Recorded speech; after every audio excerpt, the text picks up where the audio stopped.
Welcome to the Feed Your Soul with Kim podcast. I'm Kim McLaughlin, your host, and today we have an interview with Michele Mariscal. She is an expert in the grief recovery method. She talks about grief being the normal and natural reaction to loss of any kind. Did you know there are 40 different kinds of loss? We know that loss can lead us to engage in a lot of distracting behavior like overeating.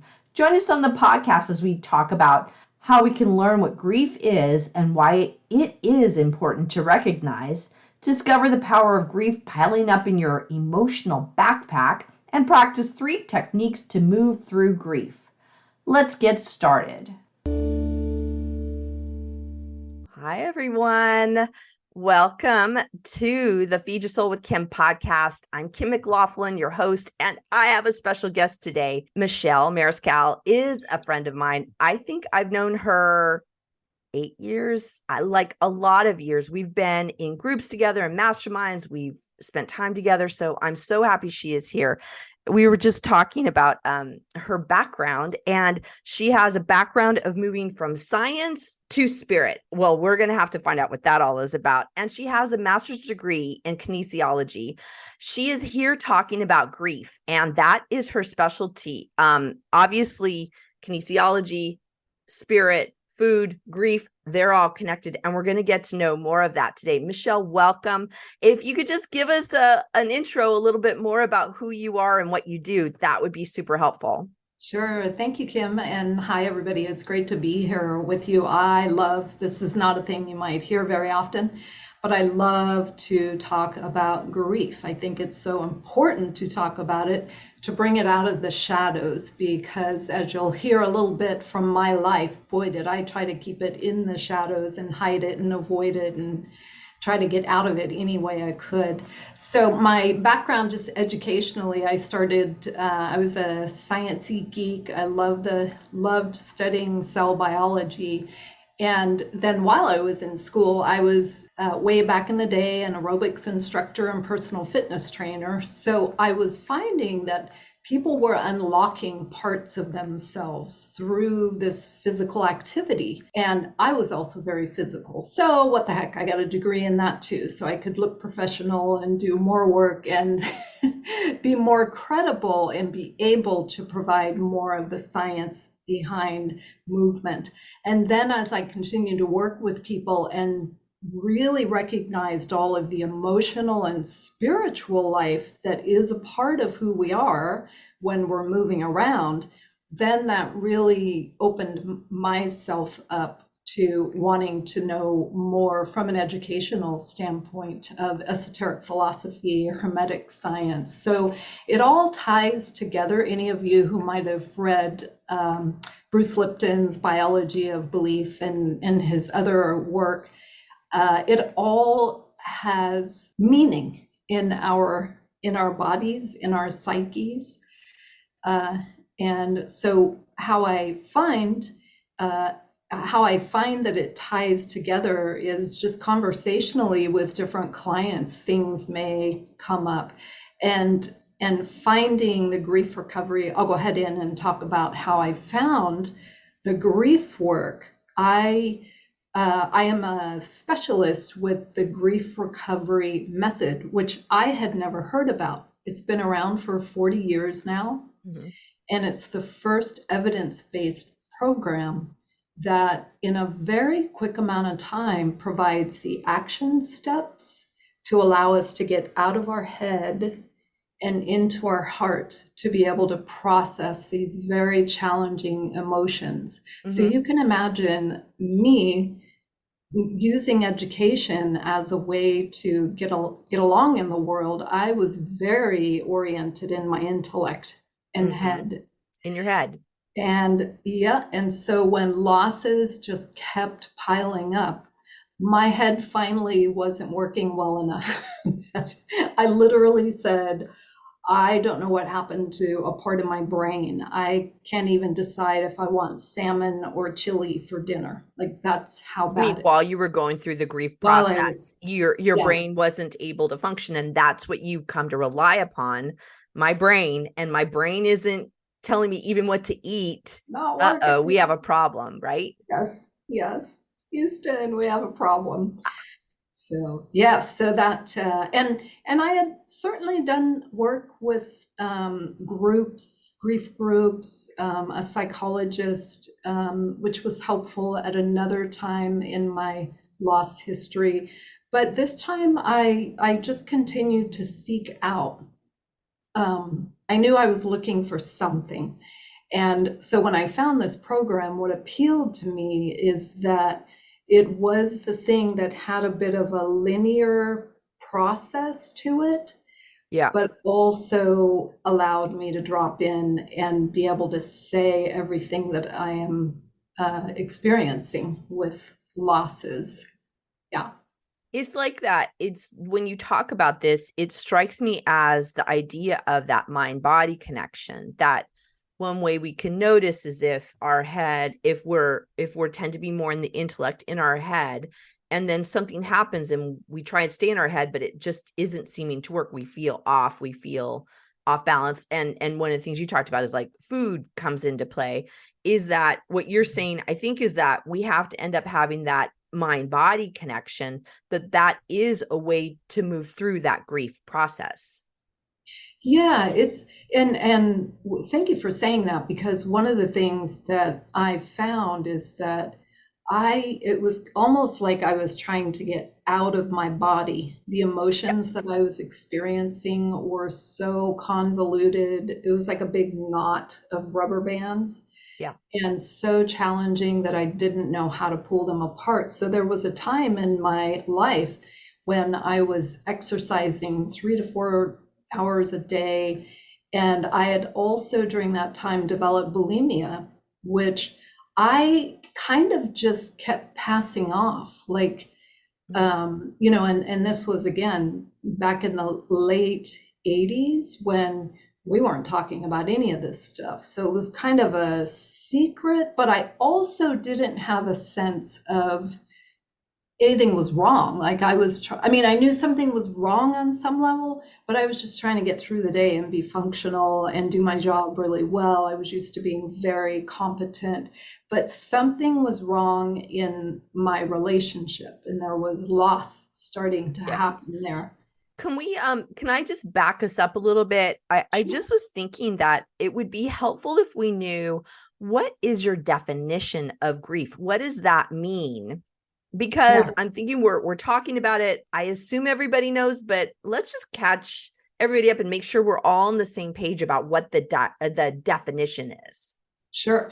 Yeah. So grief is the normal and natural reaction to loss of any kind. And the reason I say that is because if you think about it, we can just count on our hands. There's probably over 40 different kinds of losses, some of them intangible. Yeah. Some we may have been experiencing more in these last years, loss of safety, loss of trust, those kinds that give us kind of that anxiety in our body. And of course, everybody typically, when we think of grief, we go to loss of a loved one, loss of an intimate relationship. But it is important to remember that all of these other kinds of losses that we are experiencing, financial, job loss, career change, all of those, we liken it to having a backpack. So when you're a kid, you get your little backpack, you're about 2 or 3 years old, you might sustain your first loss. Maybe your pet runs away. That's like putting a little rock in your backpack. So when we've gotten to be an adult, if we have not had those tools to process and pull those little rocks out, that backpack is very heavy. So back to the definitions: normal and natural reaction to loss that just creates this emotional challenge. And the other one that's really important also is loss is grief is when we experience a change or an end in any familiar pattern. So that one I think is so dismissed Because let's think about this time of year, September. Kids, there's a lot of people that are experiencing empty nest and or change in school, like from elementary to, these Yeah. transitions. And so that's an end and a change. So there may be these little rumblings in us, uh, inside of us that we're not paying attention to, that would be good to just pull up and maybe have a tear, a good cry about, oh, my child is getting older, my child left, who am I now? All that around role identity. Well, it's interesting because you're talking about normal and natural reaction to a loss of something and not necessarily someone. And you said a change in any familiar pattern, like the way we do things is interrupted and it's like, uh-oh, what do we do? And that it's like the way I'm thinking of it, the way you're talking about it is like we could even, I love the idea of a 10 scale, right? It's a one, like it's so little, it's little. It doesn't feel so, and then there's the 10. And like we have to also imagine like where I am in grief, like how big is the grief to me? And also, I'm sure you'll agree with me on this one, is that my reaction to a situation causing me grief, the same situation, you probably will have a different response and a different level of grief than I do. If the dog gets lost, right? Or the dog passes, the dog dies. And my level of grief might be really different than yours to the same situation. And that we have to honor that I might have a different reaction than what I notice others have. And like that's still normal, natural process of a loss. Yes, and that's a lot of the educational part of the grief recovery method is helping us understand how to be not only with ourselves, but with others. And that what you were just talking about is the number one thing, recognizing that even if my mom died and my friend's mom died, and I'm wanting to console her, to say something like, oh, I know how you feel, we might want to just pause a minute and choose a different way of consoling, because in truth that can't be, because her relationship with her mom is what it is, and my relationship with my mom is what it is. So that's one of the critical things, and a part of really why grief can be so isolating and push us into some of these unhealthy ways of dealing with it, because when we get these we can hear a lot of different comments that some of them may be intellectually true, but they're not helpful in the moment. Let me give you an example of intellectual true comments. So the very first loss that I sustained was my brother, who was younger than I, died. He was 28 and I was 31. And at the funeral, one of his friends said to me, well, at least you still have two other brothers. And I, uh, uh, I was speechless. I understood Wow. and I knew this person, but it wasn't helpful at all. And so, Yeah. we can understand how we start retreating and why it becomes challenging to be with the emotions, because we're getting um, a lot of things that are not helpful.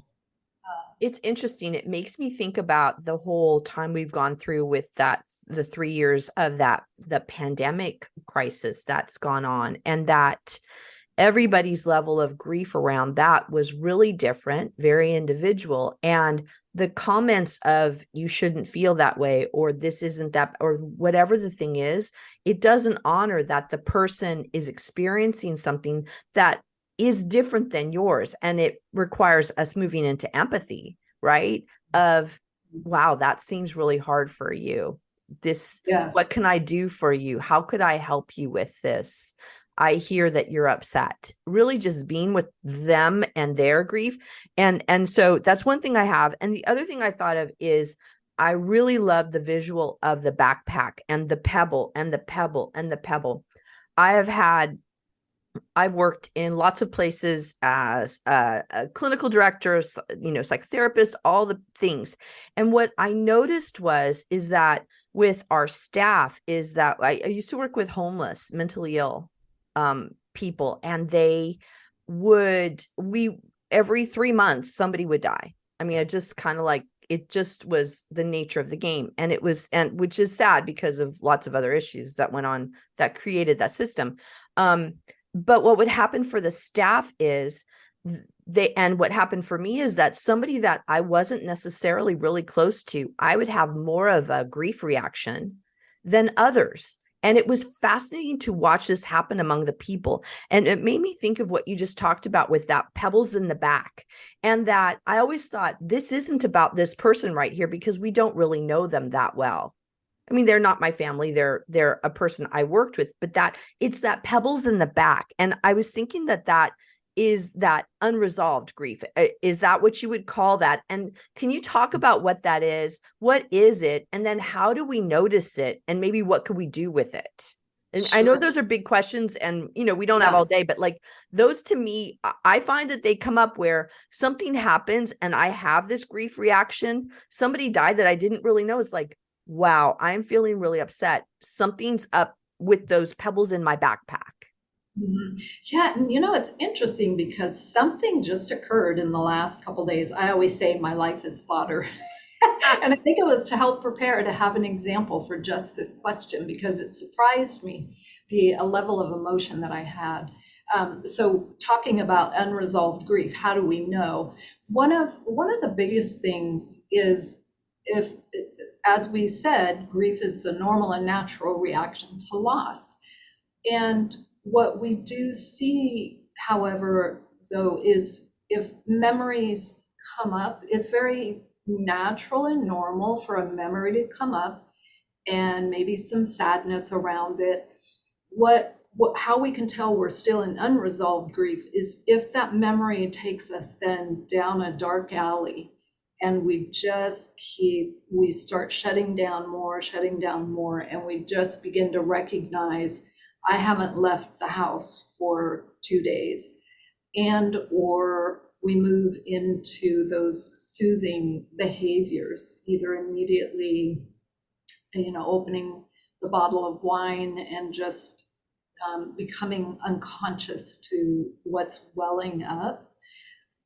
When you have done the work and have been able to process a relationship to loss, to grief, you can have what happens is that memory comes up and then it just waves. And the next thing, an example in my life, especially with my dad, he was such a funny guy. A moment of sadness will arise, and I'll just be with that sadness and just acknowledge him. And right behind that, having allowed my emotion to be something, another memory of him being silly or joking around with me will come up. So that's kind of how we can tell is when these memories arise, what is the aftermath? Does it Oh, really oh, take oh. us down? So, I see. So it's not the memory itself that can be Mhm. fine. It's Yeah, the what happens afterwards. So yeah, if we go into drinking, right? I mean, that would be something to check yourself on. Smoking of whatever the thing is, right? Eating and they feel gambling, sex, porn. yeah, I mean, I'm yeah. like these are all the things that happens to distract us from the feeling of the grief. And also the thing you said, um the memory leads you into a dark alley. I thought that was a visual I could totally get, like, and that it goes dark or you're staying home. That so it's okay to have the memory, it's okay to have Absolutely. the recollection. That's fine, normal Yeah. process of grief and loss. But it's then what happens to us, mind, body, spirit afterwards, and then recognizing it so we can then move to a different spot. Am I getting it? Right. Yes, yes. And how that works is when you're able to process in whatever way you're doing the work, you're you're getting the tools to process the emotions. What you're really able to do is we talk about grief as unresolved grief as being related to unmet expectations, hopes, dreams, and expectations, anything that lies in that realm, a life cut short that you would have wanted more. If it's our elder, wishing we had done something better, different, or more of, there's all these, those 6 different areas. So things we wanted to do better, different, or more, Mm-hmm. or things, hopes, dreams, and expectations that are unmet. And we can have these little emotional communications in us that until we're able to discover what those are and have a way to process those, that's when those memories, those sad memories come up. That's when they can really just take us in, and because we're still attached to them. Once we've been able to discover and process, then we have completed that relationship to the pain Yeah. that those things were causing. So So then it wouldn't, I'm sorry, so it wouldn't be heavy on our back, right? pebble, It would be, right? they The would just kind pebble, of, the thing would surround us. I don't, yes, whatever your kind of images of like, oh, there's that thing. Oh, there, oh yeah, that was that. And that was that, but it doesn't weigh heavy on our back. And so that's right, what we want, is it just kind of to be, the memories can come back and go, oh yeah, there it is. Oh, okay. But it doesn't feel heavy. Am I getting right. it? Right, yes. And when you have again learned and worked with those things that you would have wanted better, different, or more, when you've processed all that, as that memory comes up, if it's a little bit related to that, you recall, yes, yes, and here's another little thread of that. So let me just be with that. And we've learned how to be with that. It's not in the shadow And anymore. so it's being with it without being distracted during it, correct? Like the Right. alcohol, the smoking, Letting it the be. food, right? Yeah. So it's being with it. So there's my example. So what just happened 2 days ago, I was a huge fan of the Big Bang Theory. And that show started right when my marriage ended and I moved out, and I found it such solace. Well, I had never, you know how the shows bop around. I had never seen the last 2 or 3 seasons, but I was finally catching up and watching the end. I know it ended a couple of years ago. The last show came on, it's ending, and I'm finding inside myself tears are starting to well up. And I'm like, this is so silly. I mean, I know it's a sentimental, Sheldon finally gets his Nobel and he's having a sentimental moment, but no, it's not that. There's something else. What's going on? What's going on? I'm just crying these big tears and realizing that there was a little bit, there was still a little bit in there around my marriage ending. And it took me right to that. And I was just being with, and I just let it flow. And then it was like this, like, whew, Wow. that was That's a good cry, powerful. I unexpected. I actually, thank you for this, because you are connecting me with things like when there is an ending of a show, I can think of it as like, oh, and like, what is that sadness about? It's the show. What is the, like, kind of like the way I think of it is, what is it triggering in me about me or my life? What is it? Because it's not about that, the show, right? It's about what is it triggering within me. And that's what you're talking about, is like, what is that? It's asking that question. Am I correct? Like, what's going on Yeah. for me about this? Yes, how was it feeding me? What was I receiving emotionally from this content, and what was it related to what was happening in my life at these Yeah. times. So Yeah, could you, I don't want to leave people. So we've talked, I had lots of notes of things I wanted to ask, questions I want to ask you, but it feels to me like I don't want to end and not have something for people to do because, talking about the grief can like sure it recapitulate up. or it brings it up. And like, I don't want to leave people with that. And I don't want to go really long because I mean, my God, we could go over so many things. So what I hear is maybe one suggestion is when you have this kind of grief reaction, wanting to do one of those kind of distracting behaviors is like, what was I receiving? What was coming into me and kind of what's coming up for me in the process of whatever happened is show ending. I love that. I just love that because you're not the only one that's happened to with the show. And like, what does this mean for me? So could you give a few tips for people, if they start noticing stuff coming up, what could they do? Sure. Yeah. And, the one of the other pieces of work that I do is with heart math. And I just find because our heart has this immense capacity to hold us, that's kind of how I think of it.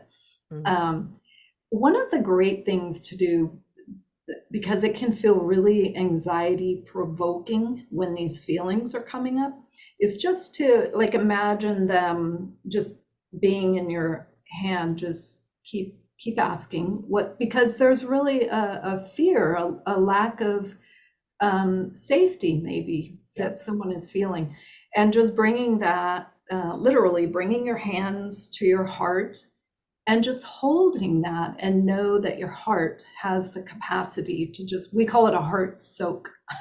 So we're just going to soak in the heart, just really So for let those it. of you that are everybody watching on YouTube, you can see what we're doing. But so it's just your two hands cupped over each other, and you're saying visualize that grief situation, the feelings in there. We don't have to name it correctly. It's just visualizing it. If it doesn't have words, then it could just be there, Yes, right? yes. And that sometimes that's part of the anxiety, is people are trying to figure it out. Notice Yes. that's our head trying Head, to solve it. right. Just let that go. Just be with, oh gosh,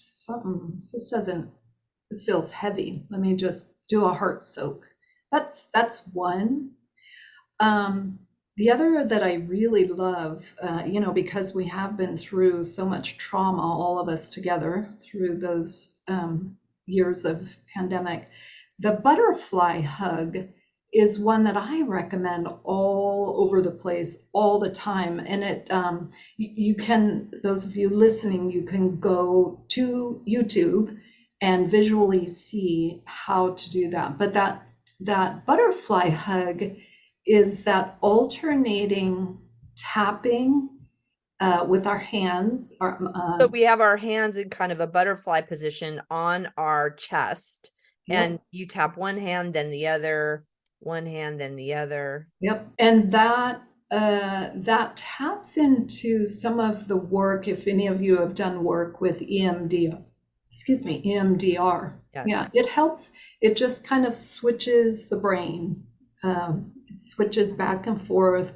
It has a way, the science, I do not understand the full science. I just know it works. It's very calming because of this switching. It allows the emotional content to just kind of calm a bit. And then the third thing, if people feel prepared and ready, the grief recovery method is, I have found it to be enormously healing and helpful. So if you feel ready to process and want that process way of being in a group or in coaching, that also is work that I do. Yeah. Thank you for saying that. So I love that. So for anybody listening, the heart soak, so coming into your heart with your hands together in a cup together, butterfly hug, and then the grief recovery method, because I think we have to honor that sometimes we can't, a podcast isn't going to be enough. There's, deep grief, and y'all out there who have that know that that's going on. And I think you'll know more now since we've talked about it. And I think, we have to honor that if people are deep in grief, go get help. Yeah. There are people, Michele, other people, but it's really the go get help. There is a way out of it. I just always think of the people that are suffering with whatever feelings coming up, like there is somebody that can help you move through it. So I want to make sure I give you time. Michele, how could people get a hold of you? How can they find out more about you and get in on the grief recovery method? Sure. They can find me at my website, and my website is EnergyM, the word energy, m.org. And if you go to resources, there's a tab for free ebooks. I have several different grief topics that you can go and get a free ebook there. And you can also see services there as well. And also you have your book. Can you tell them about your book? I have your book, so there you go.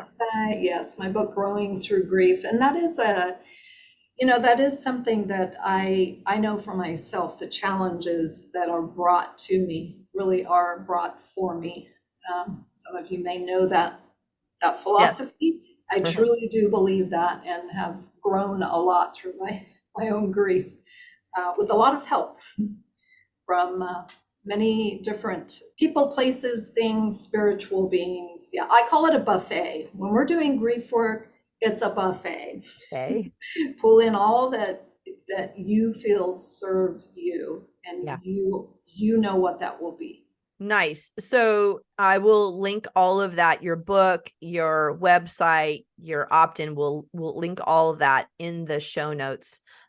This is really important work, everyone. This is, if you're noticing that you have pebbles in your backpack, that it feels heavy and you just don't even know what it's about, or loss is happening and you're staying home a lot, you're engaging in any of those distracting kind of behaviors, it's really important to get help, because there's a way to move through it to where the next time around, you won't have more pebbles in your backpack.